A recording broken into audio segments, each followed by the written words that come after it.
Okay po, welcome back again. So, siguro ito na yung ating last na topic. We have the three-phase AC system. May IC reactions? Kung okay na, ready na?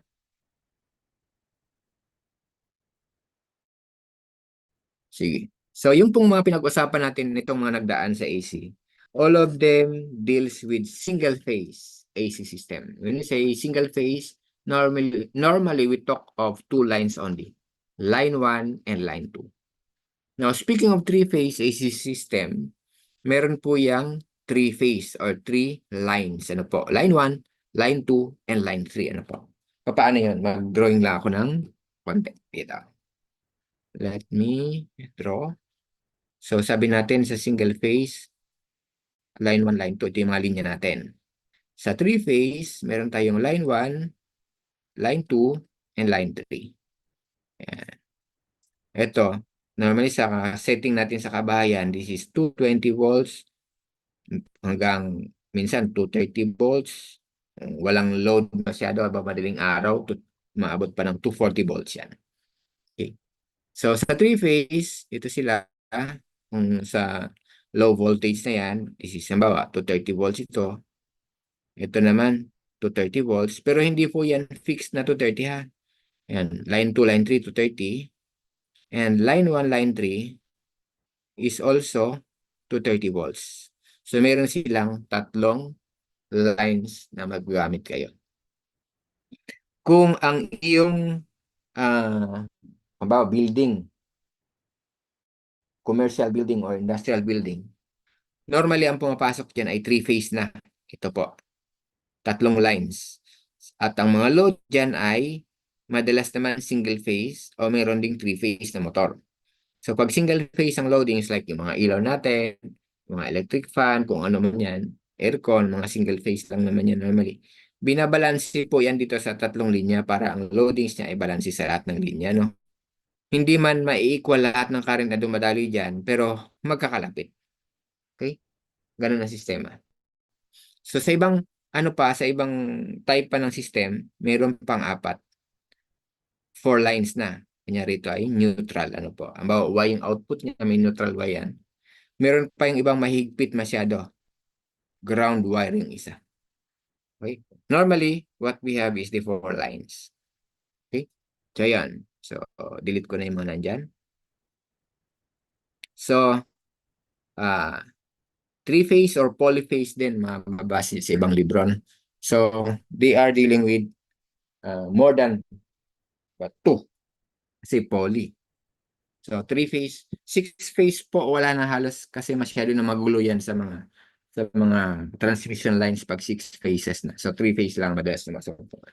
So, polyphase system consists of an arrangement of two or more similar single-phase systems in which the maximum values of independent phase voltages do not occur at the same time. So, meron silang phase angle difference na 120 degrees with each other. Mamaya may mga drawing yan. Advantage ng three-phase over single-phase. Una, sizes of conductors are smaller for the same power transmitted. So, nakatipid ka sa wire. Pangalawa, polyphase transmission lines deliver more power for the same weight and cost in a single phase. So, mas malakas, mas marami kang power na metatransmit. Pangatlo, high power transmission efficiency. So, dahil nga, kumbaga, ang current mo ay mababa, di ba, ang P is I squared R. Ano po? So, ibig sabihin, mas mababang current, mas mababang losses. Kaya, mas efficient. Yan. D, voltage regulation of polyphase line is inherently better. Ibig sabihin, yung pagtaas at pagbaba ng voltage sa linya mo ay hindi ganun kalaki. Then, panglima, three-phase motor are self-starting while single-phase motors are not. So, yun. Ibig sabihin, meron ka pang ibang ikakabit na mga electrical components para lang mapaandar mo yung single phase. Sa three-phase, hindi na. Kaya advantages yan. Okay? Next tayo. Electrical machines are smaller in size for the same power of single phase. Ibig sabihin, Kumpara mo yung laki ng 3-phase at saka single-phase na motor, mas maliit, di hamak ang 3-phase, pero pares lang output power na bibigay nila.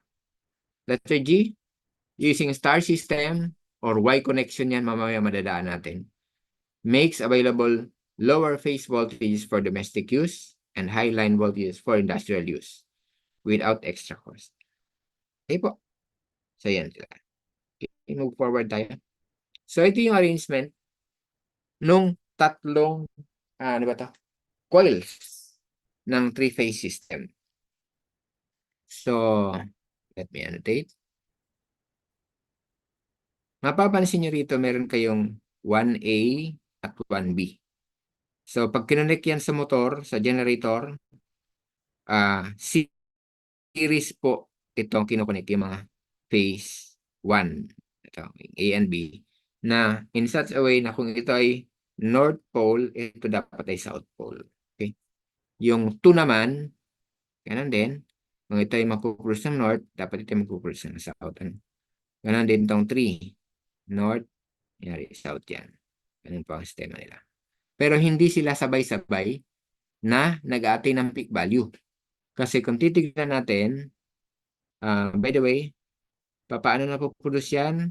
Ang output voltage through electromagnetic induction pa rin po. Or mayroong cutting of flux. Conductors cutting of flux. So, kunyari, ito yung ating magnetic field. Yan yung magnet o electromagnet na nabubuo ng field windings. Yung cutting of flux can be obtained either rotating yung field o kaya naman steady yung field, yung armature naman umiikot or coils. Basta, alin man sa dalawa ay may umiikot para may cutting of flux. So in this diagram, ang umiikot ay yung field. Sitting north at south, ano po.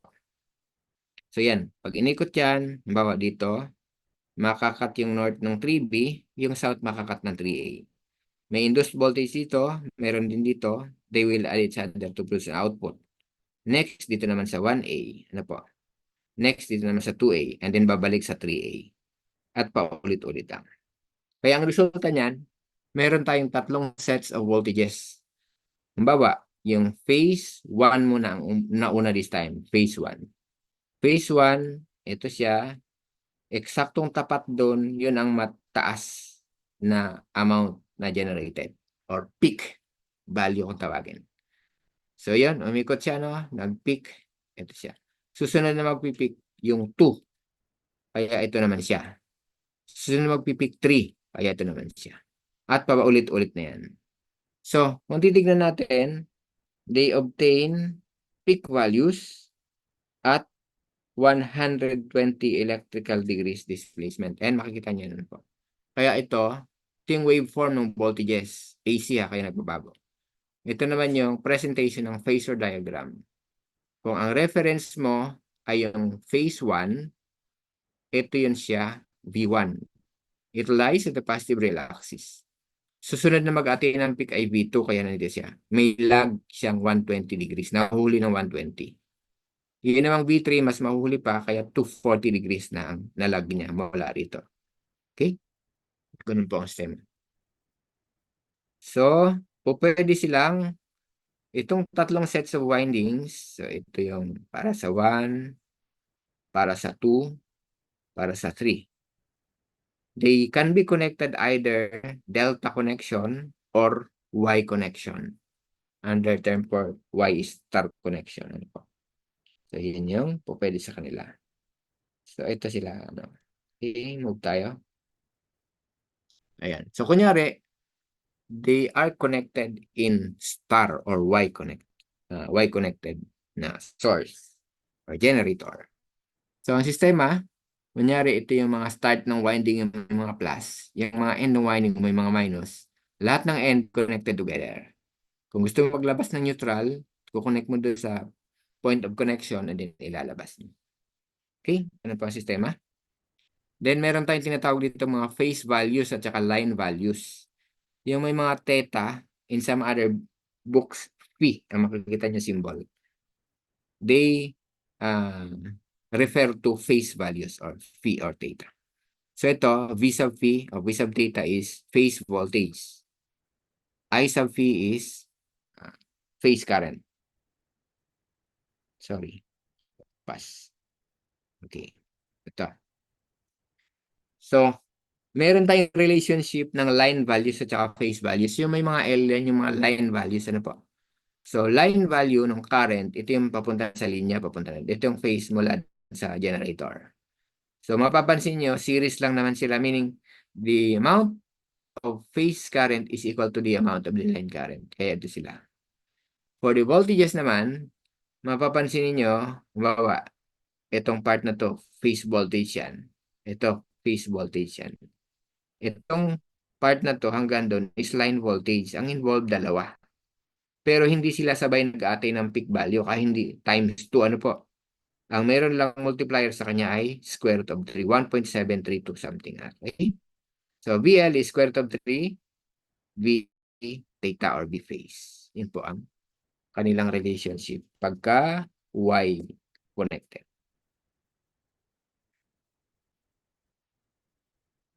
So source yung kanina, ito naman load.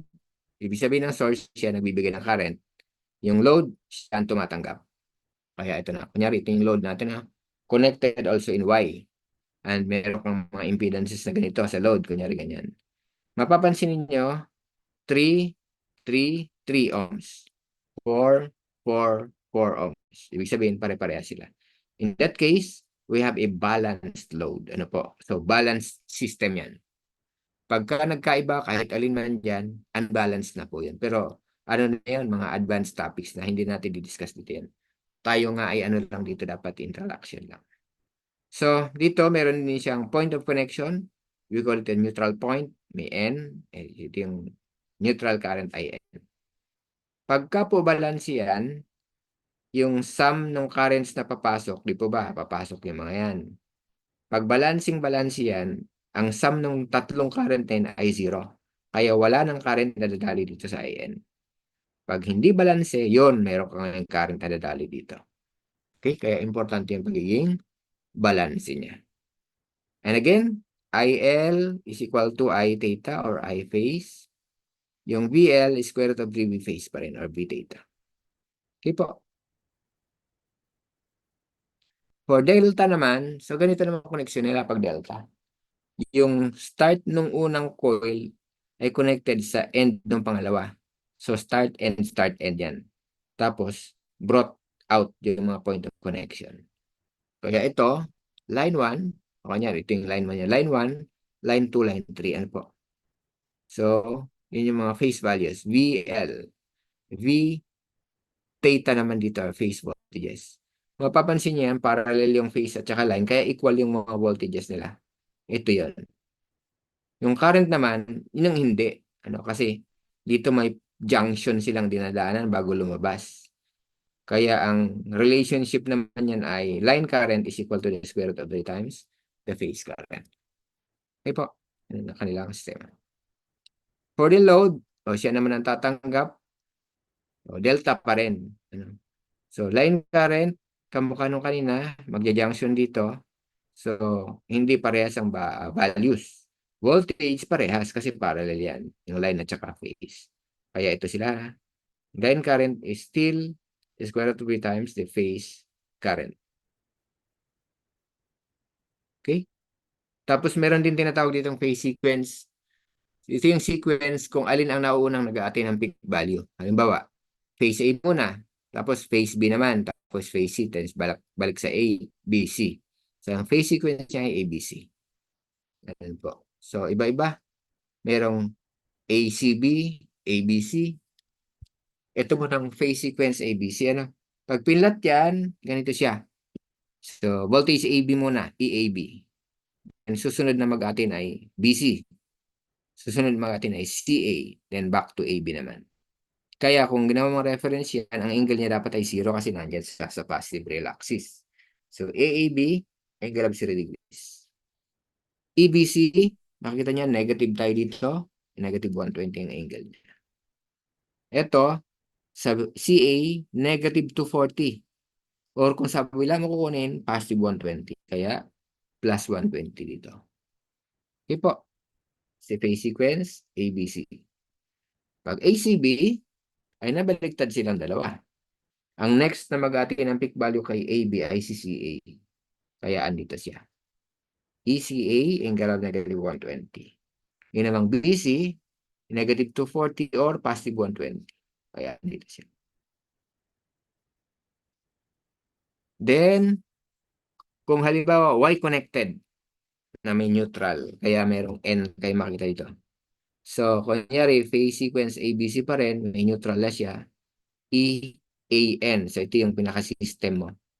Ito yung AB mo, ito yung AN mo. So, AN ay nahuhuli ng 30 degrees sa AB. Kaya ito siya, no? So, mahuhuli din sa BN, mahuhuli din sa CN. Kaya ito ay negative 30 ito. Mapapansin niyo ito. Ito, negative 150 na. Ito ay negative 270 na or positive 90 pag dito mo kinuha. Kaya ito 90. Okay? And the relationship of phase, yung P ay phase din yan. L is line. O V line is equal to V phase. This is Y connected. Kaya ganyan pa rin ang relationship nila. Pag ito naman ay inikot mong lahat, ginawa mong reference si AAN. Lahat ito iikot ng 30 degrees pa ganun. Ang resulta niya, ganito. Ang phase sequence mo naman may na EN, BN, CN. So, ang EAN mo, angle, zero mo na. Ayun siya. BN, yun yung negative 120. And CN, positive 120.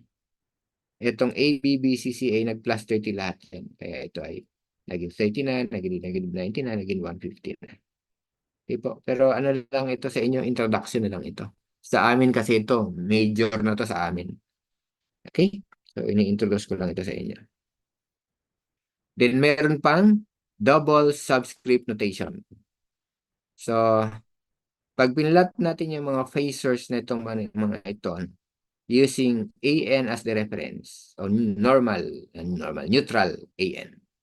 Ito yun, AN, BN, CN. Ano po? Kung mapapansin nyo, ito yun siyang system. Ito yung AN, ito yung BN, ito yung CN. For the line value, A to B and A to B. Involve yan si AN at saka si BN. Pero using subscript, A to N muna, tapos N to B. So, ibig sabihin, VAN plus VNB. Hindi VBN. NB muna. So, NB, wala tayong NB rito, kundi BN. So, yung NB, nandun yan sa kabilang side with the same magnitude. Okay? So, pag pinlat natin yan, ito yung VNB. And using parallelogram method in vectors or phasors, we have this as the resultant. And that is your VAB. Okay? So, VAN plus VNB will give you VNB. Same thing with the others. Ano? Ito, kaya makakapag-drawing ka dito ng logo ng Mitsubishi na baliktad nga lang para dyan sa mga value na yan. Okay po. Example na may mga value na. Halimbawa, VAN is 100 angle 0, VBN 100 angle 120, VCN 100 angle of negative 240 or positive 120. Same lang yun. Pag kinuha mo si VAB, ay siyempre i-reflect mo dito sa VNB. So, VAB is equal to VAN plus VNB. Ano po? Or, it can be the other way around, VAN minus VNB. Yung minus kasi nandito. Kaya ito sila pag nilagay. So that, if we are going to solve, phasor po yan, complex numbers, we have 173.2 angle of 30 degrees volts and now. So mag-a-apply dito yung square root of 3 times 100. Ang lalabas niyan, 173.2. Okay? At saka yung angle niya ay nataas dito. So, yun lamang po. Para dyan. For delta naman, so dito sa star voltages may ganyan. Dito sa delta currents may mga ganyan. Ano po? Pagkayo nito, di ba, pagpasok dito, may dalawang junction, yung isa papalabas, isa papasok. Using the current divider formula, we can write it as IL is equal to IAA, maliit, then plus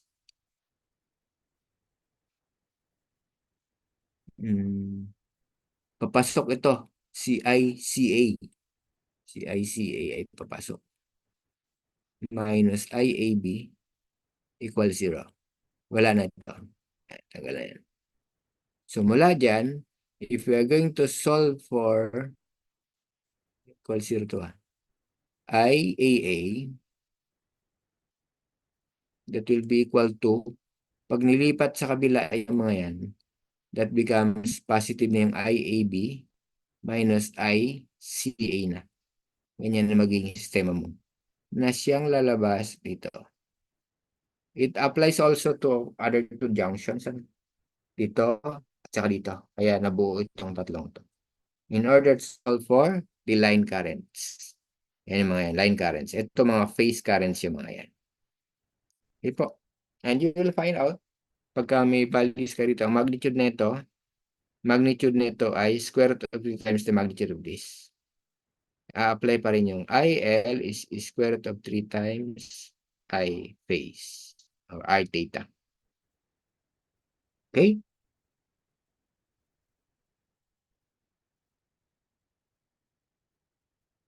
Then, ito yung mga possible connections from source to load.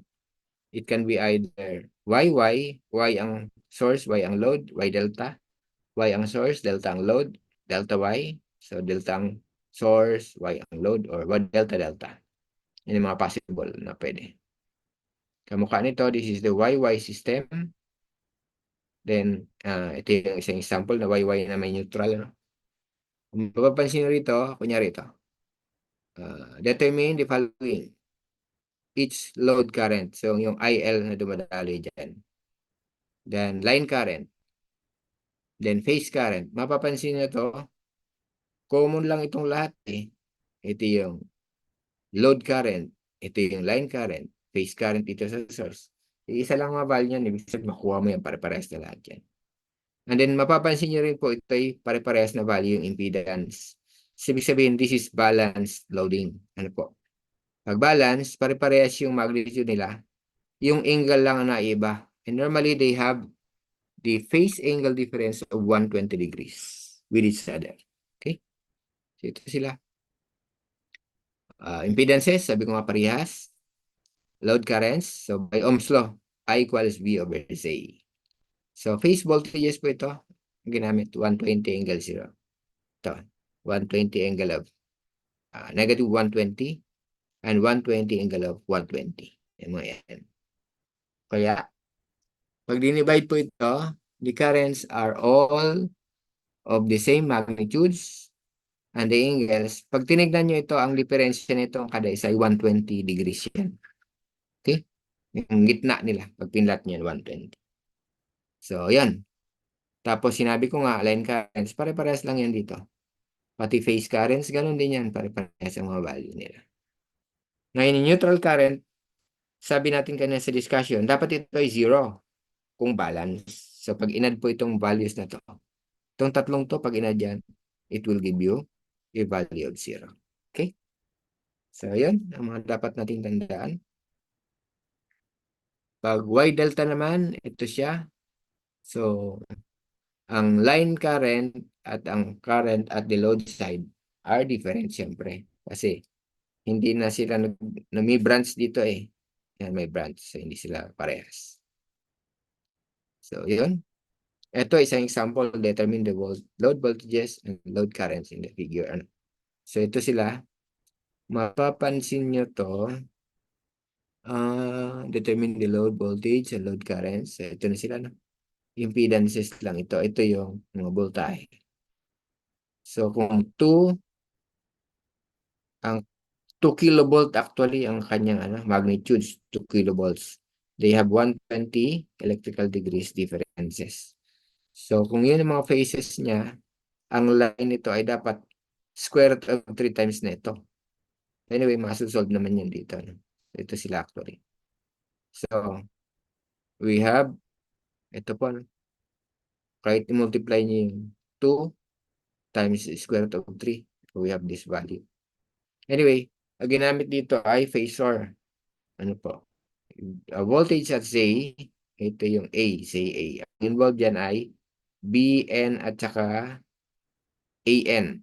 Ano, yun ang involved. So, ito yung siya na VBN minus VAN. Yan sila. Kaya pag sinolve dyan, you have 3.46 angle of 150 degrees kilovolts. Ano po? So, ito na nga, 3.46 angle of 150. Yung iba, ganun din yan, 3.46. 120 degrees difference lang to. Yung mga yan. Kaya if we are going to solve for currents, Ohm's law pa rin yan, voltage over impedance. Impedances pares lang lahat yun. Kaya makukuha niyo rito, same amount of magnitudes for current, but the angle, they have differences of 120. Mapapansin niyo yan dyan. Okay? So, yun yung phasor diagram. Pinakita niya kanina. This is the last one. So, this is delta, and we are asked to find the angles theta sub 2 and theta sub 3. The currents in its phase of the load. Ito yung mga dumadali dito. IAB, IBC, and ICA. The magnitude of line current, IA. Ano po? Magnitude na walang angle kasi magnitude lang. So, pag tinignan niyo po ito, ang phase sequence niya ay ABC, sabi niya. EAB is given as 150 angle 0. So definitely theta sub 2 will be negative 120.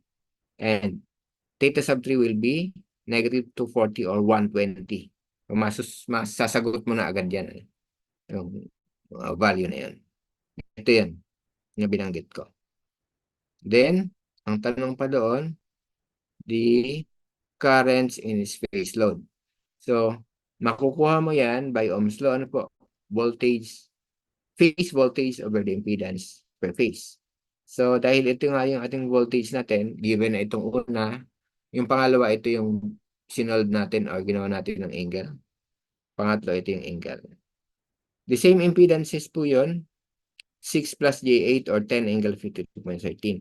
Kaya mapapansin nyo, ang mga magnet niya pare-parehas. Angles lang na iba.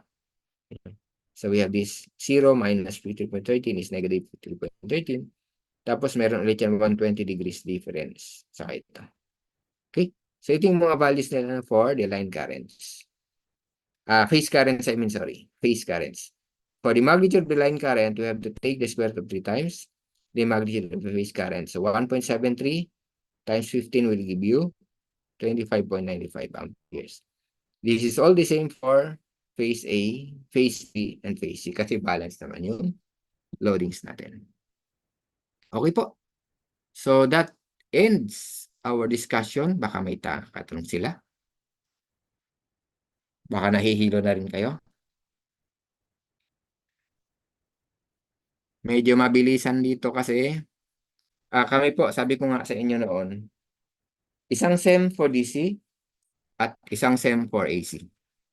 So anyway, okay. So yun po. Ang nakita ko yung mga heart reacts na. Siguro wala naman tanong tayo. Let's check the attendance. Say present if you are here. Aboseho. Aboseho po. Baka nakatulog na. Acha. Present po. Aklaw. Baka nakatulog na rin. Aiko. Wala din. Alarcon. Wala din ah. Altares. Present po, sir. Okay. Sino yon? Altares. Altares po. Okay. Amoroto. Present po. Baltasar. Present po, sir. Barcelona. Present po, sir. Beduya. Wala din. Bolivar. Bongkale. Present po. Sino yon? Sino po yon? Bolivar po. Bolivar po. Bongkales. Present po, sir. Briones. Present po, sir. Cabajes. Present po, sir. Caranto, Present po, sir. Cartalia, Present po, sir. Terdon, Present po, sir. Pansimino, Present po. Cruz,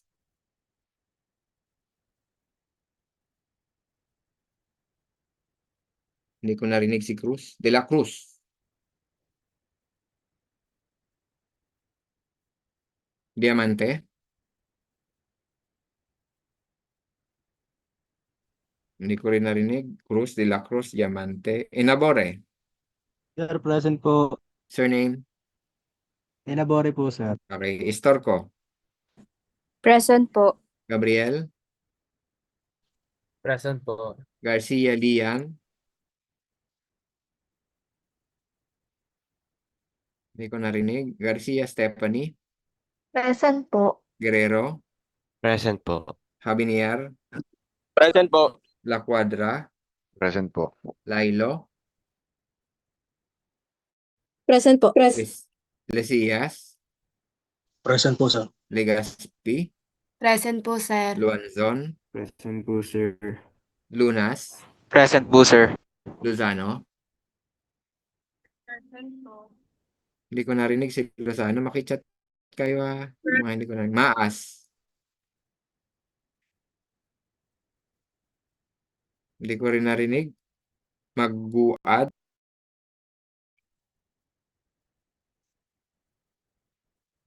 Na din. Malabuyok. Present po, sir. Marquez. Present po, sir. Medina. Present po, sir. Mercado. Nebrao. Present po, sir. Hindi ko rin narinig. Ogmer. Yes po, sir. Nebrao yon. Present po, sir. Ogmer. Present po. Oreste. Present po, sir. Plaza. Raffles. Hindi ko narinig si Raffles. Red. Present po. Present po, sir. Relator. Wala si Relator. Suon. Present po, sir. Si Bolboro. Sir, present po si Sibolboro. Na-disconnect daw po siya. Okay, Tinawin. Present po. Chu. Present po, sir. Turalba. Present po. Benida. Present po. Yasonia.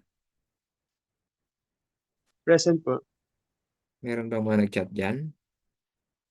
Tingnan natin muna ha. I have 4 minutes remaining.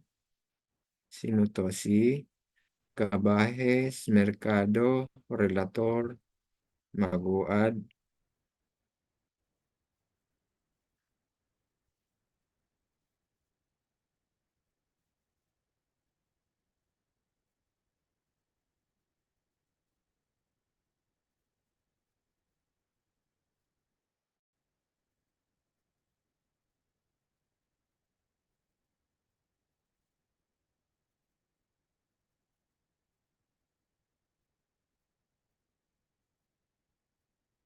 Tapos sino to?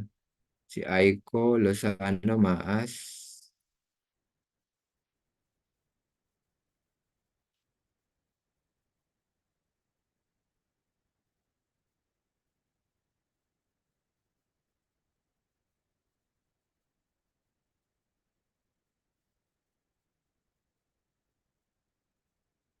And Garcia Caranto Beduya.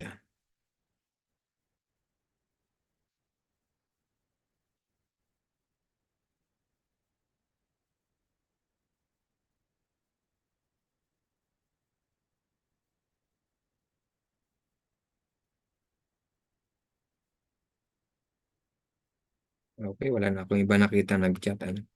Pa-request ulit ng open cam. Kuha tayo ulit ng print screen ngayon.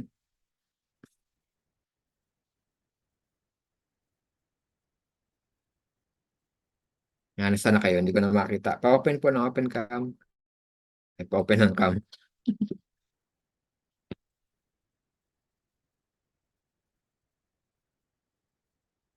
2 minutes remaining. Sige, slide 1 po. Game, 1, 2, 3, smile po. Ngiting malapit na magpasko. Okay, next slide. Ayun, nakita ko na yung ngiting malapit na magpasko. Okay, okay na po. Thank you. Pwede na tayo mag-off cam. So, yun ano, by next year na tayo magkikita. So, by next year, first week, we'll be having our final exam. Topics, all topics po from the beginning. Of course, that will be face-to-face, ano? So, yan, kita-kita tayo sa, ano na yan, 2026 na. Ano. So, for now, Merry Christmas muna sa inyo. Happy New Year na rin kasi next year na tayo magkikita. Okay po. Naibalik ko na yung quiz 3 ninyo ha. Makikita nyo na yan sa inyong mga email. Ano po. So, thank you very much po sa inyo. Happy holidays. Okay? I have 1 minute remaining. Thank you and bye-bye.